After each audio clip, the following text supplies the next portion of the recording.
የምድራችን ትልቁ በረከት በደስታና ስኬት የሚኖር ህይወት ነው። የዛሬው እንግዳችን የግራር የጠቢባን መናኸሪያ እንዲሁም የማዶ ኮሚኒኬሽን መስራችና ስራ አስኪያጅ የሆነው ላለፉት 18 ዓመታት በክሬቲቭ ኢንዱስትሪ ላይ ሲሰራ የነበረው አቶ ሰሚናስ ሀደራ ይሰኛል። ዛሬ በሚኖረን ቆይታችን ማርኬቲንግን ከጫፍ እስከ ጫፍ የምናየው ይሆናል። አብራችሁ ይቆዩ። ሰሚናስ አክብራችሁ ስለመጣ ከልብ አመሰግናለሁ። እኔም አመሰግናለሁ አክብራችሁ ስለጋበዛችሁ። ማርኬቲንግን በአንተ ተርም ዲፋይን ስታደርግ ምን ይመስላል? ማርኬቲንግ የማንኛውም ቢዝነስ አንድ ኮር ሂደት ነው። አንድ ቢዝነስ ሲጀመር ያ ቢዝነስ ስትራቴጂ ይኖረዋል። ያን ቢዝነስ ስትራቴጂ ተግባራዊ ለማድረግ ከቢዝነሱ ወደ ደንበኛው ሰርቪሱን ወይንም ምርቱን የሚያገናኝ ሂደቶችን የሚያሳልጥ አንድ የቢዝነስ አክቲቪቲ ነው። እንደሚታወቀው አሁን 7P ገብተዋል። ግን እኛ ያኔ ድሮ ስንማር 4P ፕሮዳክቱ አሁን ፕሮዳክት ላይ ሰርቪስ ሆኗል። ዋጋው ፕራይስ፣ ከዛ ሎኬሽን ኦር ፕሌስመንት እና ፕሮሞሽን። አሁን ደግሞ ባለው ነባራዊ ሁኔታ ደግሞ ወደ ብራንድ አድጓል። ያ ፕሮዳክት ብራንድ መሆን አለበት። ፕራይስ ላይ ብዙም የፋይናንሻል እውቀት ማለት ዘርፌ ስላልሆነ እዛ ላይ ብዙ አልገባም። ግን ኮምፒቴቲቭ የሆነ ዋጋ ማንም ሰው ያንን ምርት ለገዛበት ሂሳብ የሚያገኘው ሪተርን እኩል የሆነ ፌር የሆነ እና ሞር ሪዋርዲንግ የሆነ፣ ስለዚህ ዋጋ የራሱ ኢንፍሉዌንስ አለው።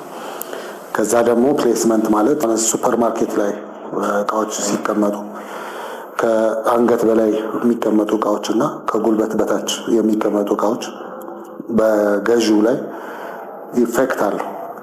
ስለዚህ አንዳንድ ጊዜ አንዳንድ አምራቾች እቃቸው ከላይ እንዲቀመጥም እንትን ያደርጋሉ። ኢቨን የሱፐር ማርኬት ሴታፑ ራሱ ካየኸው ወይንም እነዚህ አውትሌቶች የራሳቸው የሆነ የፕሌስመንት ኮድ አላቸው። የራሳቸው የሆነ ለምሳሌ ቀዝቃዛ ነገር፣ ስጋ፣ እነዚህ ወተት ምናምን ሁሉ ጊዜ ወደ ውስጥ ከካሽ ከበሩ ጥግ ጋር ነው የምታገኛቸው። ፕሌስመንት ማለት እሱ ነው። ግን አሁን ላይ ደግሞ ምንድን ነው ከፕሌስመንት አድጎ ደግሞ አሁን ሱፐር ማርኬት የምንሄደው እቃ ለመግዛት ነው አይደል? ከዛ በፊት ግን ያ ምርት ወይም ያ ሰርቪስ ጭንቅላታችን ውስጥ እንዴት አድርጎ ፖዚሽን ተደርጓል። ማርኬቲንግ ያው ያንን አንድ ስራው ይሄ ነው። ምርትህ ወይም ምርት ሰርቪስህ የደንበኞች ጭንቅላት ውስጥ እንዴት ተቀርጿል የሚለው ማለት ነው። ድሮ ሱፐር ማርኬት ውስጥ ነበር፣ አሁን ደግሞ ወደ ጭንቅላታቸው ነው ወዳል። የመጨረሻውና ደግሞ እኛን በደንብ ደግሞ የሚያንቀሳቀሰን ደግሞ ያው እነዚህ ሶስቱ ብራንዲንግም፣ ፖዚሽኒንግም፣ ፕሮሞሽንም በደንብ እንትን ያደርጉናል። ፕሮሞሽን ደግሞ ማለት ብራንዱን ያው በዋጋው መሰረት ያለው ብራንድ፣ ፖዚሽኑ በስትራቴጂ፣ ከዛ ፕሮሞሽን ደግሞ ለማህበረሰቡ እንዲደርስ የምታስተዋውቅበት፣ የምታሳይበት፣ የምታስቀምስበት ሂደቶች ማለት ነው።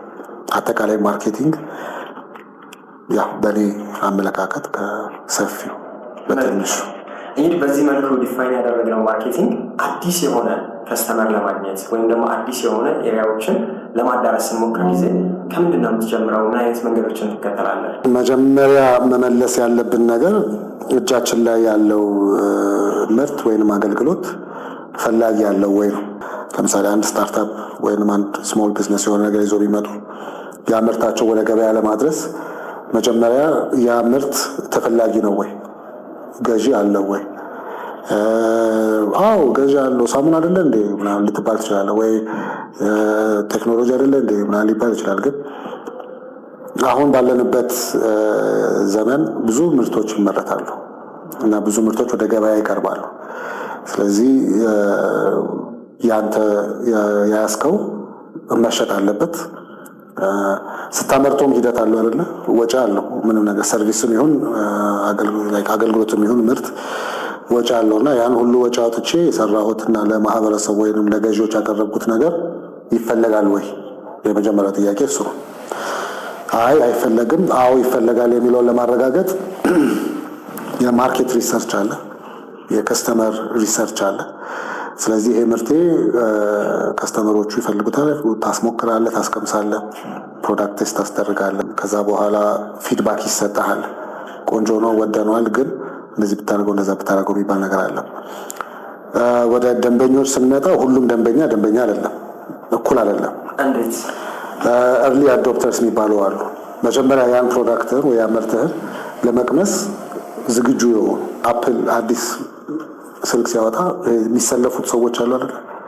መጀመሪያ ገዝተውት አብረተውት አንዳንዱ ይሰብረዋል፣ አንዳንዱ እንትን ያደርገዋል፣ አንዳንዱ ፕሮዳክት ቴስት ያደርገዋል፣ አንዳንዱ ፋንክሽናሊቲው።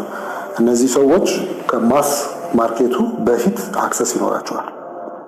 ስለዚህ ኢቭን ይዘህ የወጣኸውን ፕሮዳክት ራሱ እነዚህ ኤርሊ አዶፕተርስ የሚባሉት ትክክለኛ ፊድባክ ይሰጠዋል። አይጣፍጥም ይለዋል፣ ወይም ይሄንን ይዞ ለመሄድ በጣም ብዙ ነው፣ ሸክሙ በጣም ይከብዳል፣ እጅ ላይ ምናምን ይለዋል። ስለዚህ የያዝከውን ምርት ለገበያ ትወስደውና ቴስት አድርገውና ፊድባካቸውን ደግሞ ተቀብለ አስተያየታቸውን ማለት ነው ደግሞ እያሻሻልክ ትሄዳለህ። ስለዚህ መነሻው መሆን ያለበት ምንድን ነው? አንደኛ ይሄ ምርት ይሸጣል አይሸጥም፣ ይፈለጋል አይፈለግም ብለህ ከዛ ደግሞ ኤርሊ አዳፕተሮችህን ደግሞ ማግኘት ነው። እንግዲህ አሁን መነሻው የሚሆነው ይህ ምርት ይሸጣል ወይስ አይሸጥም፣ ይፈልጋል ወይስ አይፈልግም ብለው መለየት ነው። እሱን ለማድረግ ደግሞ ከማህበረሰቡ ባህልም ከአስተሳሰብም ጋር የተያዙ ጥናቶችን ማድረግ ያስፈልጋል። ማርኬት ሪሰርች ኮንሱመራቸዋለ እነሱ ማርኬቲንግ ሪሰርች የተለያዩ ቴክኒኮች አሉ። ያው ይሄ አሁን ማንም ዩኒቨርሲቲ ተማሪ ወይም ኳሊቴቲቭ ሪሰርቾች አሉ፣ ኳንቲቴቲቭ ሪሰርቾች የሚባሉ አሉ። ኳንቲቴቲቭ ማለት ከሁለተኛው ልጀምር። በጣም ብዙ ሰዎችን አንድ አይነት ጥያቄ በመጠየቅ ፊድባካቸውን በመሰብሰብ ከዛ በኋላ ስታቲስቲክስ በመጠቀም የተለያዩ ሶፍትዌሮችም አሉ፣ የተለያዩ አፕሮቾችም አሉ። ፊድባካቸውን ኮድ ተደርጎ ስለዚህ ምናልባት አንዳንድ ምንድነው ዜናዎች ላይ ወይ መጽሐፎች ላይ መጽሔቶች ላይ ከ500 ሰው ይሄን ያህል ሰው እንደዚህ ያለ ወይ ከ500 ሰው ይሄን ያህል ሰው ይሄን ይፈልጋል ኦር እንደዚህ የሚባሉ ነገሮች አሉ። አሁን ይሄ ሰፊ ኦዲየንስን ኳንቲቲ ቤዝድ ሆኖ ጥያቄዎቹን በደንብ የተጠኑ እና የተሰሩ ጥያቄዎች ሆኖ ለምሳሌ በምርጫ ወይ ሌከርት ስኬል በሚባል ከ1 እስከ 5 ይሄ ምርት እንዴት አገኘው ስትባል 5 በጣም ቆንጆ፣ 1 በጣም ቆንጆ ያልሆነ። ስለዚህ ለምሳሌ 2 ላይ 3 ላይ 5 ላይ ይደረግና የ400 ሰው የ500 ሰው አንዳንድ ጊዜ ደግሞ በሺ እንደገናም ደግሞ እንደ አቅም ሪሰርች በነገራችን ላይ በጣም ኤክስፔንሲቭ ነው። ለምን አንተ ምርትህን የምትወስነው 1000 ሰው አናግረህ ምናልባት 1000 ሰው ይገዛኛል ብለህ ሪያሊስቲክ ላይሆን ይችላል። አንደኛው አፕሮች ይሄ ነው። ሁለተኛው ደግሞ ኳሊቴቲቭ አፕሮች ደግሞ የሚባለው አሁን የተለያዩ አፕሮቾች አሉ። አሁን ለምሳሌ አንዱ እኛ የምንጠቀመው የሂውማን ሴንተርድ ዲዛይን የሚባል አፕሮች ነው። አይዲዮ የሚባል ካምፓኒ የነሱ ሞዴል ነው። ሂውማን ሴንተርድ ዲዛይን ደግሞ ማለት እንዴት ነው? ኳሊቴቲቭ ኳሊቲ ላይ አሁን ኳሊቲው ምንድን ነው? 1000 ልጆችን ከማምጣት ምናልባት 5 ግሩፕ አድርገን 50 ልጆችን በፎከስ ግሩፕ ዲስከሽን እናናግራቸዋለን።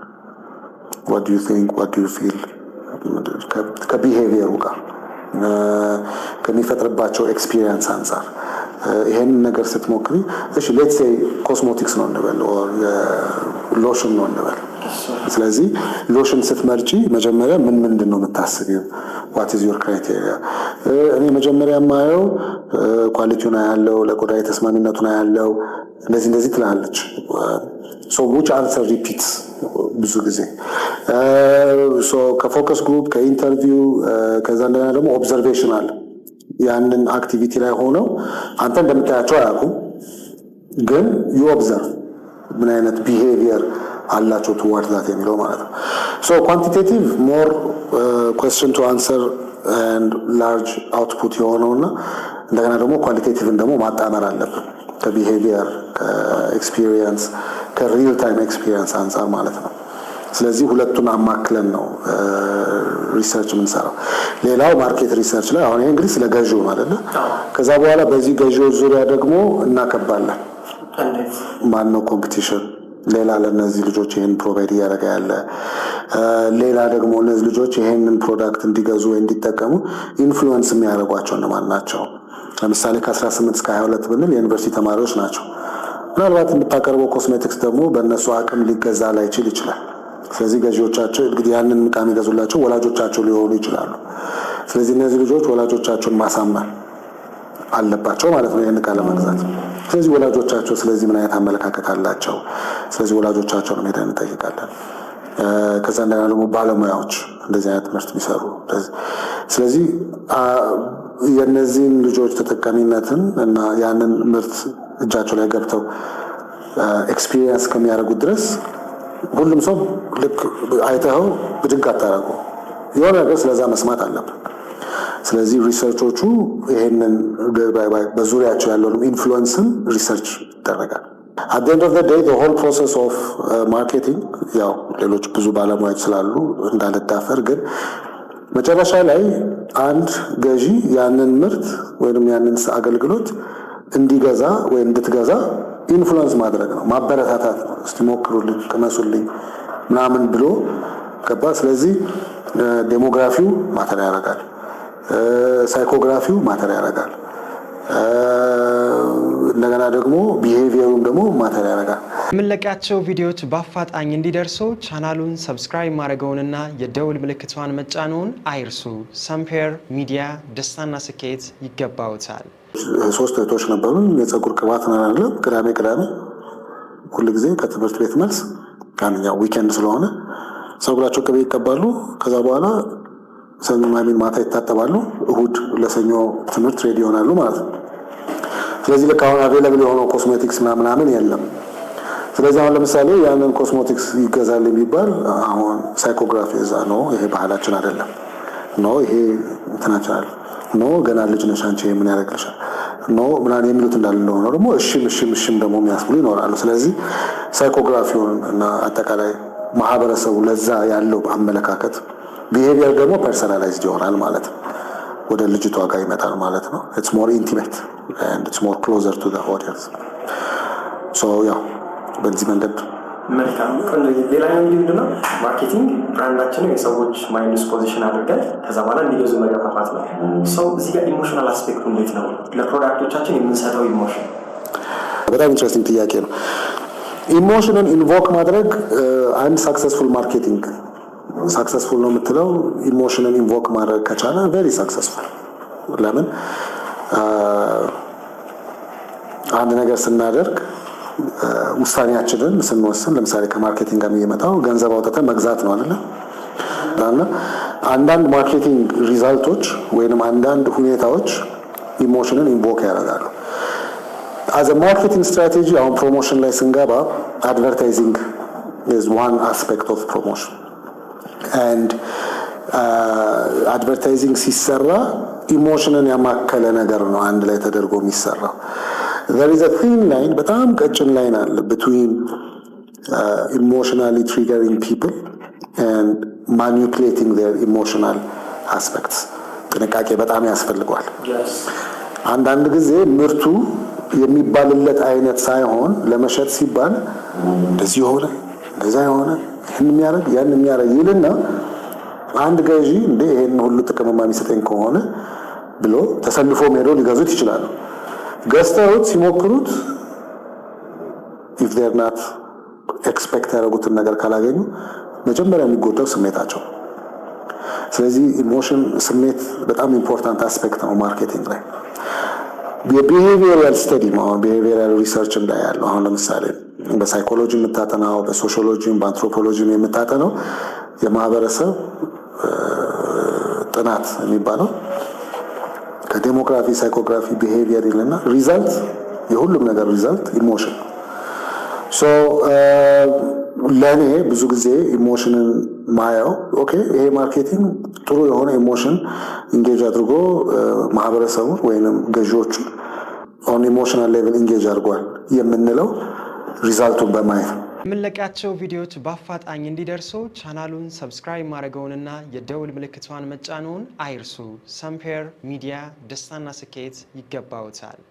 ያው የሁላችንም ሮል ሞዴል ይሆናል ብዬ ማስበው ወይ ሁላችንም ቀና ብለን የምናየው እንደ ኃይሌ ገብረስላሴ አይነት ሰው እናምጣ ብንል ሰልፍ አክቹዋላይዜሽን ስቴጅ ላይ ነው ያለው። አሁን እሱ ለኔ በኔ እይታ የሚጠራው ግን ሁሉ ጊዜ ይጠራል፣ ሁሉ ጊዜ ይሰራል። ግን ሪዛልቶቹን ስታያቸው ዛሬ ካለው ነገ ይጨምራል፣ ነገ ካለው ከነገ ወዲያ ይጨምራል እና በጣም ሞቲቬቲንግ ነው፣ በጣም ኢንስፓየሪንግ ነው። አሁን አንተ አንድ የሆነ ነገር ይዘህ ሄደህ ሃይሌን ሳቲስፋይ ማድረግ እንዳለው ሆኖ አሁን ኢሞሽን የሚባለው ይሄ ማስሎ ሃይራርኪ ኦፍ ሎ የሚለው ሃይራርኪ ኦፍ ኒድ የሚለውን እንትን ለማድረግ ነው። ወረድ ደግሞ ያሉ ሰዎች ደግሞ ሊኖሩ ይችላሉ። ምናልባት ዛሬ 10,000 ሜትር አሸንፎ አንድ አዋርድ ያገኘ አትሌት ሊሆን ይችላል። ምናልባት የዛሬ 20 ዓመት ወይ የዛሬ 30 ዓመት ሃይሌን ሳቲስፋይ ያደረገው ነገር ዛሬ ይሄን አትሌት ሳቲስፋይ ያደርገዋል ማለት ነው። ከቤዚክ ኒድ ወደ ሴፍቲ፣ ከሴፍቲ ወደ ላርኒንግ ቢሎንጊንግ ዩ ክላይም አፕ ዘ ላደር። ስለዚህ ኢሞሽን ሁሉም ሌቭል ላይ አለ እና አሁን ሰልፍ ኤስቲም ላይ ሲመጣ ይህን ሰልፍ ኤስቲም ይጠብቃል ብዬ የማደርጋቸው ነገሮች ገንዘብ እናወጣበታለን፣ እውቀት እናወጣበታለን። ስንገዛው ራሱ የሆነች ቦታ የምትቆለፍ ውስጥ ነው የምንቀጣት፣ ሰው እንዳይጠቀምበት ምናምን በቃ አንተን አይደንቲፋይ የሚያደርግ ይሆናል ማለት ነው። እነዚህ ሁሉ የሰውን ፊሊንግ ቢሄቪየር ቅድም ላይ ዴሞግራፊ ሳይኮግራፊ ቢሄቪየር እንደሚለው ሆኖ ግን እያንዳንዱ ሌቭል ላይ ያሉት ሰዎች ለሚያገኙት ሰርቪስ እና ፕሮዳክት there is a response እና ያ ሪስፖንስ ኢሞሽናል የሆነ ሪስፖንስ ነው እና ኢሞሽን is a very sensitive aspect። ለምን ማርኬቲንግ ፕሮሚስ ነው የምታደርገው። ቆንጆ ምርት ይዤ መጥቻለሁ ብለህ ፕሮሞት በአድቨርታይዝመንት በቢልቦርድ ያው አድቨርታይዝመንት ራሱን የቻለ ብዙ ሜካኒዝሞች አሉት። ካስተዋወቀው በኋላ ያ ያስተዋወቀው ምርትና አገልግሎት የተጠቃሚውን የልብ ፍላጎት ማሟላት አለበት። ካላሟላ ከዛ ኦዲየንስ ሉዝ የምታደርገው ትረስት ነው። አሁን የኢሞሽን አውትካም ደግሞ ምንድን ነው? ኢሞሽኑን ሳትስፋይ የሚያደርግ ከሆነ ትረስት ቢውልድ ታደርጋለህ። ኢሞሽናሊ ደግሞ ዲፕራይቭ የሚያደርግ ከሆነ ወይም አንተ ጠብቀው ጓጉተህ ልክ ስትከፍተው ውሽ የሚያስብል ከሆነ ደግሞ ትረስትህን ሉዝ ታደርጋለህ ማለት ነው። ትረስት ደግሞ በጣም ከባድ ነገር ነው ለመገንባት። ያስ በጣም አሪፍ። እንግዲህ እዚህ ጋር ትረስት ማለት ያው የድርጅቱ ብራንድ ሰዎች ልቦና ውስጥ ይገባል ማለት ነው አይደል? ሲያምኑበት ማለት ነው። ሰው ኮምፒቲቲቭ በሆነ ኤሪያ ውስጥ እንዴት አድርገን ብራንድ ብንገነባ ይሻላል? አንደኛ በሐቀኝነት፣ ሁለተኛ በቅንነት፣ ሶስተኛ ደግሞ በኮንሲስተንሲ። ማን ለምታቀርበው ምርት ሐቀኛ መሆን አለበት፣ ከልብ ሰርተህ መሆን አለበት። ቅንነት ደግሞ ምናልባት ዛሬ ላይ ቅድማውን ኮቪድ ሲመጣ የማስክ ዋጋ በ700 ብር በምናምን ተሽጧል አይደለ? የሳኒታይዘር ምናምን የሚባል በጣም በብዙ ብር ምናምን ተሽጧል አይደለ? አንዳንዱ ፌር አይደለም ገባል። ያንን በተጋነነ ዋጋ በ600-700% ስትሸጠው ቅንነት ይጎል። ያ ፋርማሲ ሄደ ስታየው እንደዛ ዛሬ ላይ በ5 እና በ10 ብር የሚሸጠውን ማስክ ይሄን ማስክ እኮ 700 ብር ነው ያነገዛው ስትል የሸጠልን ሰውዬ ስታየው የሚያስታውስ ነገር አለ አይደል? ቅንነት ማለት ከዚህ ጋር ይገናኛል። ከዛ በኋላ ግን ኮንሲስተንሲ። ይሄ ብራንድ 1 ዓመት ሞልቶታል፣ ይሄ ብራንድ 2 ዓመት ሞልቶታል፣ ይሄ ብራንድ 3 ዓመት። እንደነ ኢትዮጵያን ኤርላይንስ፣ እንደነ ንግድ ባንክ፣ እንደነ ቴሌኮም አይነት ብራንዶች ደግሞ ስታይ 70፣ 80፣ 100 ዓመት ደግሞ ስትል ጥንካሬያቸው ይገባሃል ማለት ነው። አሁን ብራንድ መገንባት መጀመርና የዛ ብራንድ ሬፑቴሽን ምንለው አለ። ሬፑቴሽን ደግሞ ከትረስት ጋር ከኮንሲስተንሲ ጋር ሁሉ ጊዜ ተመሳሳይ ምርት ስታንዳርዱን የጠበቀ የተጠቃሚዎቹን ኢሞሽን ሁሉ ጊዜ ሳቲስፋይ የሚያደርግ ኢቭን እስከ ሬኮሜንዴሽን ይሄን ነገር መግዛት አለባቸው። አሁን ለምሳሌ አንዳንድ ኬክ ቤቶች አሉ። የእነሱን ኬክ ይዘህ ስትሄድ ልጆቹ ምናምን ደስ ይላቸዋል፣ ይላሉ እዚህ የቤት ኬክ ይዞልን መጣ። ከዛ እንደገና ደግሞ እሱ ነው የሚመጣው ምናምን ይጠብቃሉ አይደለ? ከምን አንጻር ኢቨን እኔ የማምንበት ብራንድ ስለሆነ ለሰውም ይዞ ሲሄድ ይሄ ከኮንሲስተንሲ ጋር የሚመጣ ነው። ኮንሲስተንሲ እንዴት ነው አቺቭ የሚደረገው? ሪፒትድ የሆነ የማርኬቲንግ አክቲቪቲ በጥናት ላይ የተመሰረተ የደንበኛውን ኢሞሽን እና ፊሊንግ ቅድም ያልከው በጣም ኮምፒቲቲቭ በሆነበት ሂደት ላይ ሁሉ ጊዜ ሜንቴን ማድረግ አለብህ። ሁሉ ጊዜ አንድ ስቴፕ መቅደም አለብህ። ሁሉ ጊዜ ቫልዩ አድ ማድረግ አለብህ። በዛሬ 10 ዓመት በሬ ዛሬ አይታረስም ማለት ነው። ስለዚህ ምንድነው ማድረግ ያለብህ? ዛሬ ላይ ያለው ዛሬም ሪሰርች መስራት አለብህ። ዛሬ ላይ ያለው የማህበረሰብ የደንበኞችን ፊድባክ መውሰድ አለብህ። ራስን ሁል ጊዜ መገምገም አለብህ። ልክ መኪናችንን ሰርቪስ እንደምናስገባ ወይ እኛ ሐኪም ቤት ሄደን ደም ምናምን ሰጥተን እንደምንመረመረው ቢዝነሳችንም ኦዲት መደረግ አለበት። ገቢዎች ጋር ብትሄድ ገቢዎች ሂሳብህን ምናምን ሁሉ ጊዜ መረምሮ የለ በየአመቱ ዲክሌር ታደርጋለህ፣ ሪፖርት ታስገባለህ፣ ገቢ ወጪን ታሳያለህ፣ ትርፍህን ታሳያለህ ምናምን። ልክ እንደሚለው የማርኬቲንግ አክቲቪቲ ልክ በዛ አይነት አይን መታየት አለበት። ለምን እየሰራህ ያለው ነገር ልክ ነው ልክ አይደለም የምታየው ከሰራኸው በኋላ ደንበኞች ከሚሰጡ ፊድባክ። አዎ ሁሉ ጊዜ የኛ ነገር እኮ አሪፍ ሆኖ ጀምርና በቃ ደንበኛ ሲበዛባቸው ይበላሻሉ ይባላል። ብዙ ቢዝነሶች አሉ፣ ስሞል ቢዝነሶች፣ ምግብ ቤቶች ምናምን፣ ኢቭን ኬክ ቤቶች እንደዚህ። እና ሰው ወዶት ያንን ምርት መጠቀም ሲጀምር የዛ ምርት ኳሊቲ ሲግኒፊካንትሊ ሲወርድ ታየውና እንዳውም እኛ እናውቀው አሁን እንደዚህ ለኔና ለአንተ መባባል ብቻ ሳይሆን አሁን ምግብ ቤቶች አንዳንድ ጊዜ በአዲስ መልክ ከፍተናል፣ በአዲስ መልክ ጀምረናል ምናምን ይላል። ለምን በአዲስ መልክ መጀመር አስፈለገ? መጀመሪያው ምንድነው? ሁል ጊዜ ኢንቨስት ማድረግ አለብህ። ዛሬ ጥሩ ትርፍ ስላገኘ ዛሬ ብቻ አይደለም ጥሩ ትርፍ ማግኘት አለብህ። ዛሬም ከ5 ዓመትም ከ10 ዓመትም እንደ ኢትዮጵያን ኤርላይንስ ባህር ድንበር ተሻግረ 7፣ 8 እስከ 10 የሚደርሱ የአፍሪካ አገሮችን ኤርላይንስ እስከ ማቋቋም ድረስ ስትደርስ ዝም ብለህ አይደለም ማለት በአቦ ሰጥ አይደለም፣ ስትራቴጂ አለ። ከዛ በኋላ ከስትራቴጂ ጋር ደግሞ እንዴት አድርጌ ይህን ስትራቴጂ ለደንበኞች ላድረስ የሚለው ይሄ ሁል ቀን መታየት መገምገም ኦዲት እየተደረገ እንዳውም ቅድም የገቢዎች የሰጠው ምሳሌ ለቢዝነሳችን የገቢዎችን ያህል አቴንሽን ሰጥተን ነው ለገቢና ለወጪ እንደምንሰራው ለብራንዳችን የዛን ያህል አቴንሽን ብንሰጠው አይ ቲንክ ፕሮግረስ ማድረግ በፍጥነት ፕሮግረስ ማድረግ ምንችል ይመስለኛል። ክቡራትና ክቡራን ተመልካቾቻችን ከአፍታ ቆይታ በኋላ ተመልሰን መጥተናል። አሪፍ ቆይታዎችን ያደርገናል። ቆንጆ ኢንሳይቶችን የሚወሰድኩና ሌላው እንግዲህ ፕራክቲካሊም ያየሁት በድርጅታችሁ ውስጥ ማዶ ውስጥም ግራር ላይ ማለት ነው በጣም ቤስት የሆነ ከስተመር ሰርቪስ አለ። ያንተን ባህሪ ከዛ ጋር ብለን የሚሄድ ነው። ይህን የከስተመር ሰርቪስ ካልቸር እንዴት አድርጋችሁ ገነባችሁት? እዚህ ቢዝነስ ውስጥ ስንገባ ልጆች ሆነን የገባ ነው። አሁን 18 ኦልሞስት 19 ዓመት እና ያኔ ከዩኒቲ እንደወጣን ነው። የመጀመሪያው ሰርቪሱን ማስረዳት ነው ለሰው። ቢካዝ ያኔ ጥሩ ዕቃ ማስታወቂያ ያስፈልገው የሚባልበት ጊዜ ነበረ እና እንደውም አረሳውም አንድ የሆነ መርካቶ ውስጥ ያለ ሰውዬ ያንተን ምርት እናስተዋውቅልህ ምናምን ብለን ከዛ ማን የላካችሁ ምናምን ተባለን። ዕቃዬ ምን ሆኗል? ዕቃዬ ምን አይነት ችግር ቢገጥመው ነው ማስታወቂያ የሚያስፈልገው ብሎ ነው እንደዛ አይደለም። ግን ከዛ ማንበብ እንዳለብን ተረዳን።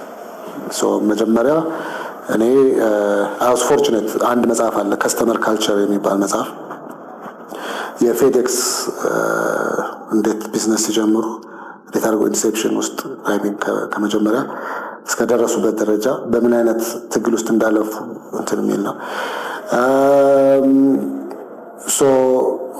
ሌላው ከስተመር ቢሄቪየር ሳይኮሎጂ ኤንድ ላይክ እነዚህም በጣም ኢንትረስቲንግ ቶፒኮች ናቸው ለእኔ። ምንድነው የኛ ስራ ብዙ ሰዎች አያውቁትም። የኛን ስራ ለማስረዳት እንደ ግራፊክ ዲዛይነር ሆነን የጀመርነው እና ግራፊክ ዲዛይን ብሎ ማስረዳት ለብዙ ሰው ወዝናት ወዝ ዲፊካልት በጣም ከባድ ነበር ማስረዳት። ስለዚህ ስትራቴጂያችን የቀየስነው እንዴት ነው? እንሰራለን፣ እናስሞክራለን፣ ጥሩ ኳሊቲ ያለው አውትፑት በፍጥነት ከዛ በኋላ ግን ከከስተመሮቻችን ጋር ደግሞ በደንብ ኮሚኒኬት ማድረግ። አሁን እነሱ የሚፈልጉትን ማወቅ ከዛኛ ደግሞ ለነሱ ፍላጎት ደግሞ ምን መጨመር እንችላለን የሚለውን አንድ ላይ ኮምባይን አድርጎ ሰርቭ ማድረግ። እሱ ምን እያደረገ መጣ? እያንዳንዱ ሲጀምር እኛ ጋር ከስተመሮች ሁሉ ልክ ናቸው። ሲጀምር ቢያጠፉ ከፋዮች ስለሆኑ ልክ ናቸው። ግን ምንድነው አሁን ከደንበኛ ጋር መከራከር አትችልም። ከመከራከር በፊት ደግሞ ማንኛውም ደንበኛ አሁን ለምሳሌ የእነሱም ስህተት እኮ ቢሆን ምልህ እነሱ ተሳስቶ ሊሆን ይችላል። ግን ኤክስፔክቴሽን የሚባል ነገር አለ አይደለ? መሰለኝ ወይ ግምት። እኔ እኮ ያልኩት ይሄ ነው፣ እኔ መሰለኝ እንደዚህ ነው ሲሉ አንድ ሩል አለን። አሁን አንድ ህግ ማንም ሰው ሲናደድ ትክክለኛ ማይንድ ላይ ስለማይሆን የመጀመሪያው ሩል ያው ንዴት ከተፈጠረ ማለት ነው ያንን ንዴት ማብረድ ነውና መጀመሪያ ይቅርታ እንጠይቃለን። አም ሶሪ ይቅርታ፣ ምናልባት የተፈጠረውን ነገር እስቲ ቁጭ ብለን እስከምናየው ነገር እናንተ በቃ ባኛ ኃላፊነት እንወስዳለን እንላለን። አካውንታቢሊቲ ኢዝ ቬሪ ኢምፖርታንት ቢኮዝ ኃላፊነት ወስደህ የማትሰራው ነገር ነገ ደንበኛ ኃላፊነት እንደማትወስድ የሚያውቅ ከሆነ ማንም ሰው ኃላፊነት መውሰድ ከማይፈልግ ሰው ጋር እንትን ማለት አይፈልግም። ስለዚህ ይሄ እንደ ፕሪንሲፕል ለሁሉም ሰው የምናስተምረው ነው እና አካውንታቢሊቲ ኢዝ ቬሪ ኢምፖርታንት። ይቅርታ ካልክ ደግሞ ሰውን ማሸነፍ ደግሞ ትችላለህ። ለምን ከይቅርታ በኋላ ምንም አይመጣም። እኔ እንደውም አንዳንድ ጊዜ ወይ ደብሮኝ ወይ ተናድጄ ወይ ምናምን በቃ በጣም ደብሮኝ እያለ መጥቶ ይቅርታ ሲጠይቁኝ ሁለተኛ እናደዳለሁ። ለምን አንዴ ሰው ይቅርታ ከጠየቀ በቃ ምንም ማድረግ አትችልም። በቃ ሰው ይቅርታ ማለት አለበት። ያው ንዴትህንም መተው አለብህ ማለት ነው። እና ንዴቴን ሳልጨርስ አንዳንድ ጊዜ መጥቶ ይቅርታ እያሉኝ ያናዱ ግርስ ድሮ ነው። ሶ ምንድነው ትረስት ቢልድ ለማድረግ አካውንታብል ሆነ ክላይንትን ሰርቭ ስታደርግ ለሚፈጠሩት ፖዚቲቭም ብዙም ፖዚቲቭ ያልሆነም አውትፑት you are responsible። ስለዚህ እነሱን ደግሞ እኛ ላይ ትረስታቸው ይሄ እኛ ለነሱ በእነሱም by the way እነሱ ተሳስተው እኛ ይቅርታ ካለውን በኋላ ሄደው ሲያዩትና የእነሱ ጋፕ ነው ሲያውቁት እነሱ እንደገና ደግሞ እኛን መልሰው ነው ይሄ እኮ actually እናንተ ጥፋት አልነበረም የኛ ክፍተት ነውና I'm sorry ለዛ አይነት ተፈጠረ። ግን ኮሚኒኬሽን በኮሚኒኬሽን ማለት ብዙ ነገር ይፈጠራል። so this is ፕሮብለሞችን አሁን ክራይሲሶችን ሃንድል የምናደርግበት መንገድ ይሄ ነው። whenever there is a crisis ሁሉም ሰው እንዴ የኛ ጥፋት እኮ አይደለም ይላል። አሁን አንዳንድ ጊዜ ከቲሞች ጋር እናወራለን። አዎ ግን at the end of the day ደሞዛችንን የሚከፍሉን እነሱ ናቸው፣ ከስተመሩ ነው። ስለዚህ የኔ ጥፋት ነው ያንተ ጥፋት ነው ትግል ውስጥ ገብተን ከስተመሩ ወደ ሌላ ክላይንት ከሄደ ስለዚህ እኔ ደግሞ እዚህ የሚሰራውን ልጅ በአንተ ጥፋት ነው ይሄ ከስተመር ሄደው ብዬ ባባረረው ያ ልጅ ደግሞ ብሎ እንትን ሪፕል ኢፌክቱ ፖዚቲቭ አውትካም አይደለም ያለው። ስለዚህ ሁሉንም ወደ ፖዚቲቭ ማምጣት የምንችልበት መንገድ ቅድም ኤምፋሳይዝ ማድረግ ስለፈለኩኝ ነው። ለምንሰራው ማንኛውም ነገር ሪስፖንሲቢሊቲውን እና አካውንታቢሊቲውን እንወስዳለን ግዴታ። ይሄ የኛ አንድ እንትን ነው። ሌላው ግን ዚሮ ኤክስፔክቴሽን የሚባለውን ነገር እስከ መጨረሻው ድረስ ለማውረድ ነው የምንሰራው። ስለዚህ ለምሳሌ አንድ ክላይንት የሆነ ሪኩዌስት ከጠየቀን እኛ መልሰን የጠየቀንን ሪኩዌስት እንደገና መልሰን እንጠይቃቸዋለን። ይሄን የፈለጋችሁት? አዎ ኦኬ። በኢሜይል ነው ኮሚኒኬት የምናደርገው፣ በስልክ አይደለም። በስልክ ኮሚኒኬት የምታደርገው ነገር በስልክ ምንም የተያያዘ ነገር የለውም አንለስ እንደ አዘርዋይዝ ሬከርድ ካላረከው በስተቀር ማለት ነው። ኤቪደንስ የለውም፣ የኮንቨርሴሽን ትሬል የለውም። ስልኩንም ደግሞ ለመቅዳት ከፈለግ መንገድ አለብህ፣ ስልኩን ልቀዳው ነው። ስለዚህ እንደዚህ ብለህ ያንዳንድ ምንድነው ክላይንት ሰርቪሶች ስትደውል ወይ አንድ ምንድነው የሆነ ቁጥሮች ስትደውል ለአገልግሎት ጥራት ሲባል ይሄ ድምጽ ምንድነው ይሄ ስልክ ጥሪ እየተቀዳ ነው ምናምን ትባላለህ አይደል? አሁን እዛ ላይ አንተ የፈለግከውን አይነት ሩድ ወይ ጋጠወጥ ሰው ሆነ ብትሳደብ የጮክ ምናምን እንደዚህ ምናምን ብታወራ እዛ ሳይድ ያለው ሰው እንዴት ነው የሚያወራ? በከስተመሩ ሳይድ ያለው በትህትና ነው የሚያወራ። ለምን? እየተቀዳ እንደሆነ ስለሚያውቁ ማለት ነው። ግን አሁን ለምሳሌ እኛ ጋር ህሊናችን ነው ሚዛናችን። ስለዚህ አንተ ከሴሚናስ ጋር ስለምትሰራ ብቻ ሳይሆን እንደ አንድ ግለሰብ ከማንም ሰው ጋር ኮሚኒኬት ስታደርግ ኮሚኒኬት የምታረጊበት መንገዶች ግልጽ መሆን አለባቸው። አካውንታቢሊቲ እና ሪስፖንሲቢሊቲ ስንወስድ ፎርማል የሆነ ኮሚኒኬሽን ኤስታብሊሽ አረግ ማለት ነው፣ ተያያዥነት ያለው። ስለዚህ እኔ ለምሳሌ ለቲሞቼ ተጠሪ ነኝ። እነሱ ላጠፉት እኔ አምጥቼ ነው ይድነቃቸው ነው ያጠፋው ብል አንተን አሳልፌ የሰጠሁ ማለት ነው። ስለዚህ ፊት ለፊት መጋፈጠው ነው። ግን አንተን ወክዬ ስለሆነ መጋፈጠው ቢያንስ በአንተ በኩል እርግጠኛ መሆን አለብኝ። ስለዚህ ጠይቃለሁ፣ አንተ ይሄን አርጋል አላረኩም አርጋለሁ በኤቪደንስ። ከዛ በኋላ ነው ዲል የምናደርገው ከከስተመሮቻችን። ስለዚህ የኔ የመጀመሪያ ክላይንቶች ከውጭ ያሉት አይደሉም፣ የኔ ቲሞች ናቸው የመጀመሪያ ክላይንቶች።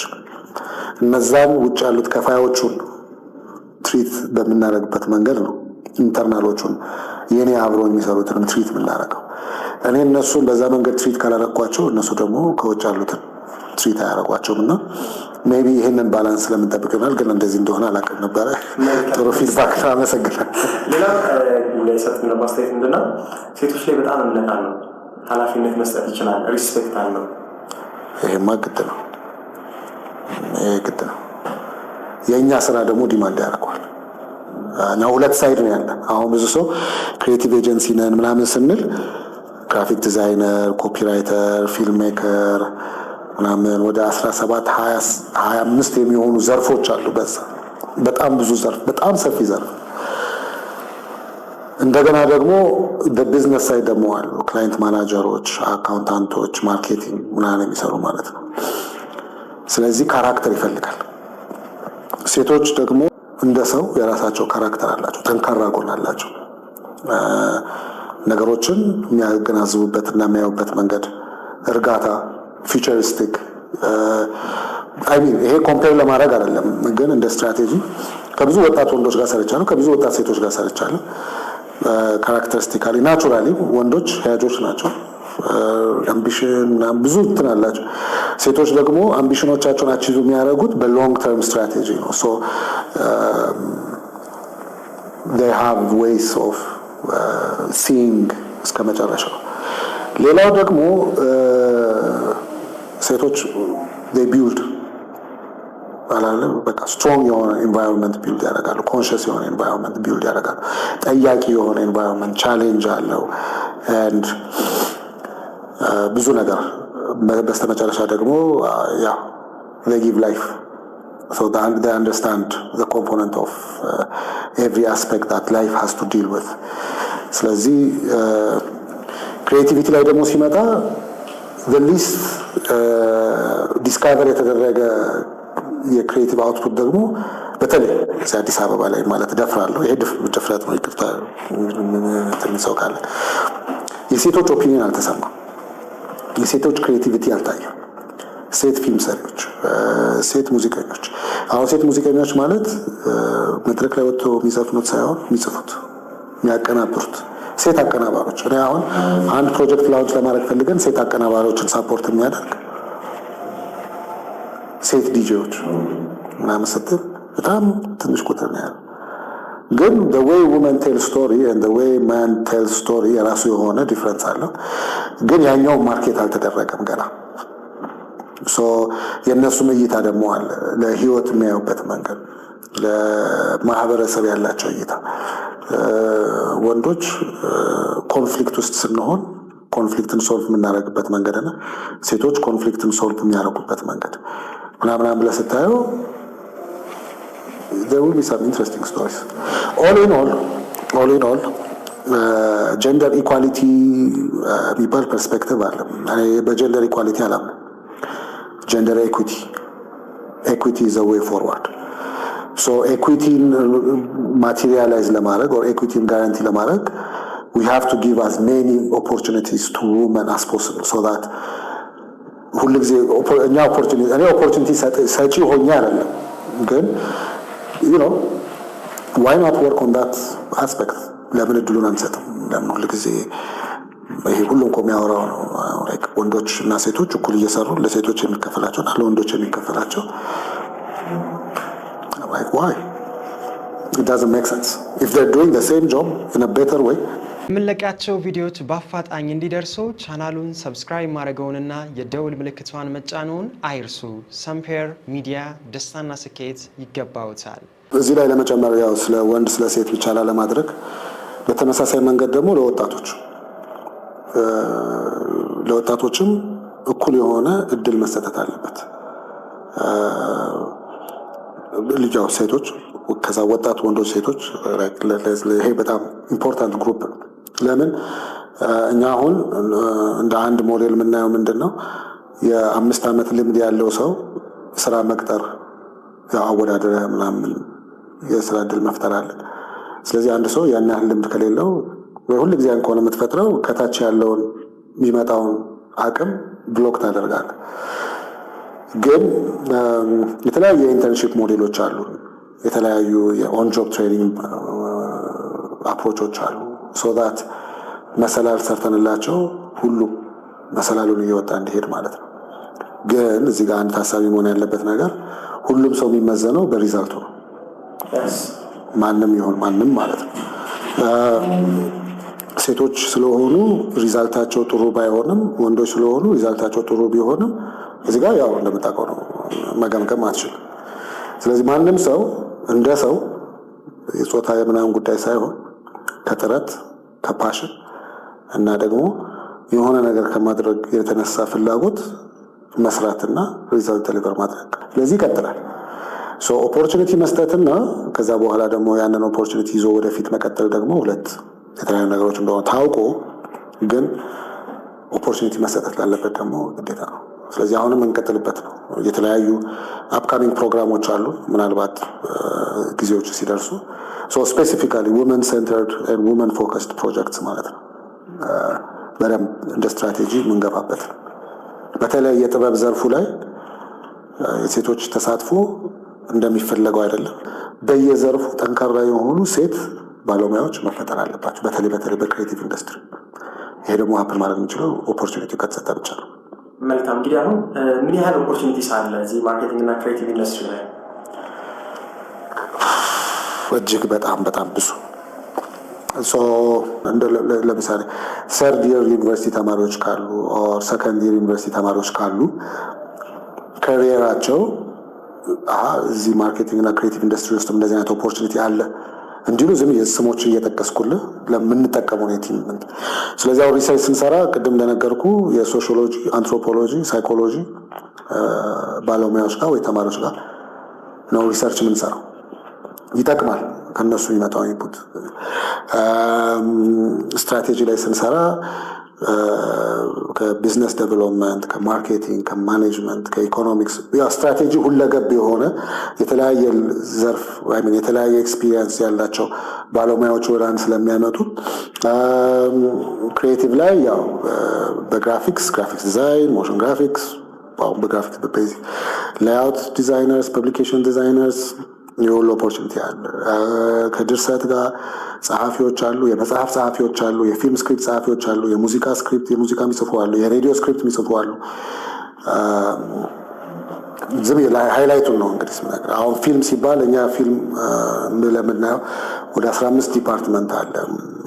ራይተሮቹ ሲኒማቶግራፊ፣ ላይት፣ ሳውንድ፣ ከሳውንድ ስር አርት ዳይሬክሽን ይባላል፣ ሴት ዲዛይን ይባላል፣ ኮስቲዩም፣ ሜካፕ በጣም ሰፊ ነው። ኮሚኒኬሽን ላይ ደግሞ ስንመጣ የፒአር፣ የኮሚኒኬሽን፣ ጆርናሊዝም፣ ሚዲያ ላይ የሚሰሩ የሚዲያ ባለሙያዎች፣ ሚዲያ ፕላነርስ፣ አሁን ደግሞ ዲጂታል ማርኬቲንግ እየተባለ ብዙም ስለማላምንበት ነው ስሙ ላይ ግን የዲጂታል አሁን ሚዲያ ነው አይደለ? ሜንስትሪም ሚዲያ አለ፣ ዲጂታል ሚዲያ አለ። በሜንስትሪም ሚዲያ ሎክ ተደርጎ የነበረው ከቲቪ ስቴሽኖች ጋር ከሬዲዮ ስቴሽኖች ጋር ሎክ ተደርጎ የነበረው የዲጂታል ሚዲያው ደግሞ ሲመጣ ደግሞ የከፈተው አለ። ስለዚህ ሶሻል ሚዲያ ማኔጅመንት፣ ዲጂታል ሚዲያ ኮንቴንት ዴቨሎፕ ማድረግ፣ ስትራቴጂ ዴቨሎፕ ማድረግ ራሱን የቻለ በጣም ሰፊ እንትን አለው። እንዳውም አሁን በቅርብ ስለ ሮያሊቲ ስለ ሙዚቃ ላይ በተለይ ሙዚቃ እንደመነሻ ተደርጎ በሙዚቃ ዙሪያ ላይ ሮያሊቲ ዲስከስ እየተደረገ ነው፣ አፕሩቭ እየተደረገ ነው፣ ሶፍትዌሮች ዴቨሎፕ እየተደረጉ ነው። ስለዚህ ለህግ ባለሙያዎች ከሙዚቀኞች ጋር አሁን ጥሩ የስራ ትስስር መፍጠር ይችላሉ። አሁን ለምሳሌ ሮያሊቲ የሚለው ምንድን ነው? እዛ ሙዚቃ ላይ የተሳተፉት ሰዎች በጠቅላላ የሆነ አይነት ገቢ ያገኛሉ፣ ሙዚቃው በተሰማ ቁጥር ማለት ነው። ግን አንድ ስቴፕ ደግሞ ወደኋላ ስትሄድ ያ ሙዚቃ ከመሰራቱ በፊት ደግሞ ሁሉም ሰው ውል አለው ወይ ብለህ ብትጠይቅ እያንዳንዱ ሙዚቃ ባለሙያ አንዳንድ ባይሆንም አንድ ሎየር 5-6 ሙዚቀኞችን ማኔጅ ላድርግ ብትል እንደ አንድ ገበያ እንደ አንድ ቢዝነስ ኦፖርቹኒቲ ሊያዩት ይችላሉ ማለት ነው። ቲቪ ማስታወቂያ እንስራ ብንል ካራክተሮች አሉ አይደል? እዛ ቲቪ ማስታወቂያ ውስጥ ያሉት እነዛ ካራክተሮች ከየት ነው የሚመጡት ብትል ሪሰርቸሮች እና ስትራቴጂ ቲሙ አንድ ላይ ዴቨሎፕ ያደረጋቸው ካራክተሮች ናቸው። ስለዚህ አሁን አክቲንግ ራሱ የቻለ ትልቅ ዘርፍ ነው። በአክቲንግ ራሱ ብዙ ስለዚህ አሁን ለምሳሌ አንድ አክተር አምጥተህ ወይ አንድ አክትረስ አምጥተህ ይህንን ካራክተር አክት አድርጊ ስትላት እዛ ሪሰርቸሮቹና ስትራቴጂ ቲሙ ባመጣው ከስተመር ፐርሶና ወይንም ባመጣው ፐርሶና መሰረት ነው። አሁን ፍቅር እስከ መቃብር የሚለው ፊልም መቼቱ በድሮ ጊዜ ነው አይደል? የድሮ የኢትዮጵያ መቼት ላይ ነው። ስለዚህ ከተማው መገንባት አለበት። ዝም ብለህ ተከራይተህ ምናምን የምትሰራው አይደለም።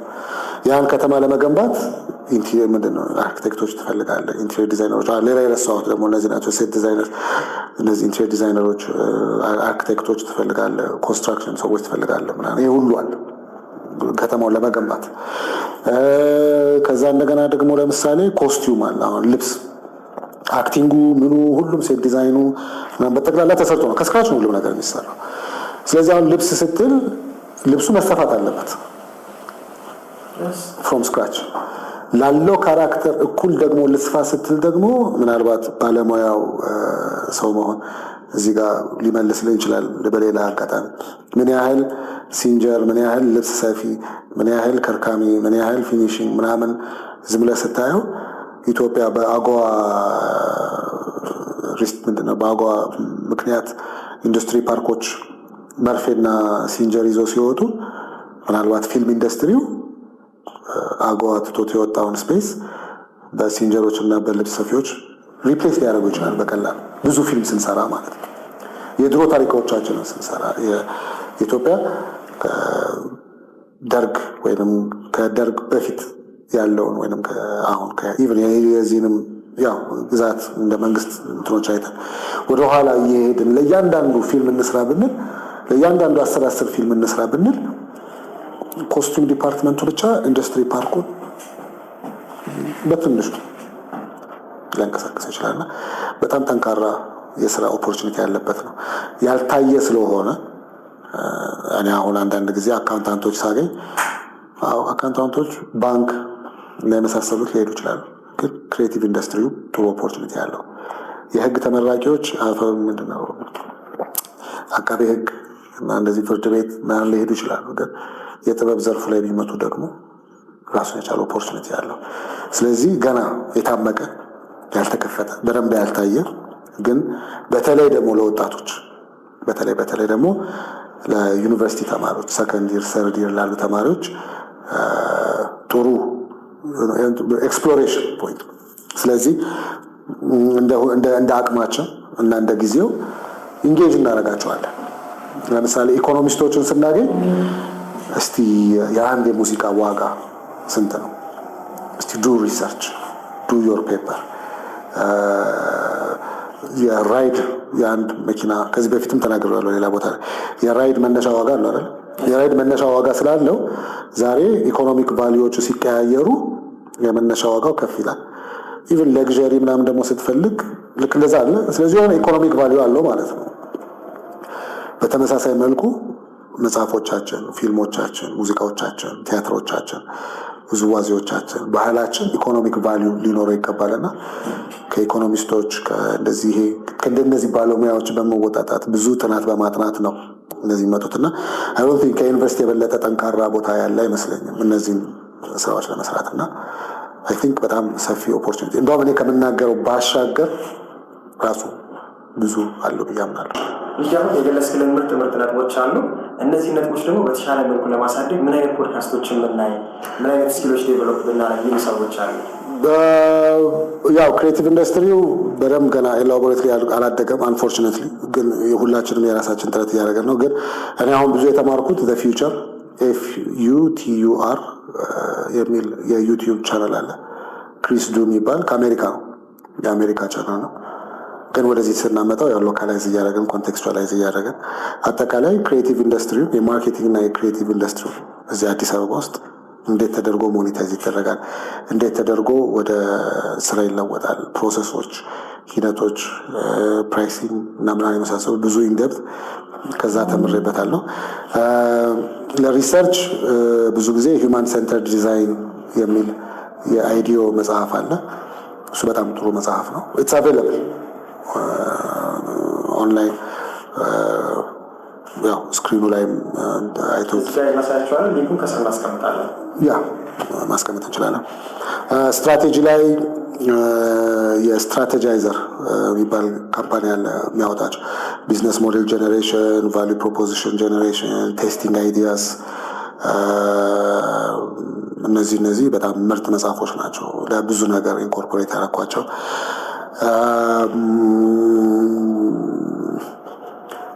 ሌሎችም አሉ ምናልባት አሁን ሜንሽን አደረኳቸው፣ ግን አጠቃላይ ቱ ሪድ ሊስት አዘጋጅና ታይትሎቻቸውን መጽሐፎቹም ካሉኝ ከነ ሊንኮቹ ፎርዋርድ አደርጋለሁ።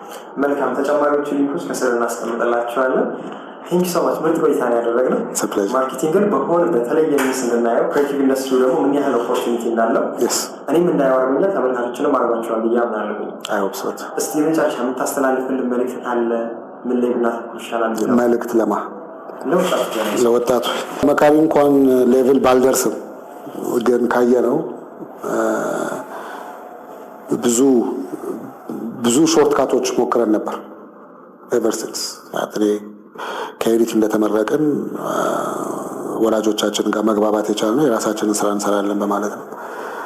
ደሞዝም ተቀጥረ ስትሰራ ማይበቃ ሞር እንፈልጋለን። ስለዚህ የራሳችንን ቢዝነስ ምናምን ብለን ግን ህይወት በሚገርም ሁኔታ እያንዳንዱ ሾርትካት ወደሚቀጥለው ሾርትካት አይደለም ወደሚቀጥለው ረጅም መንገድ ነው የሚወስድ።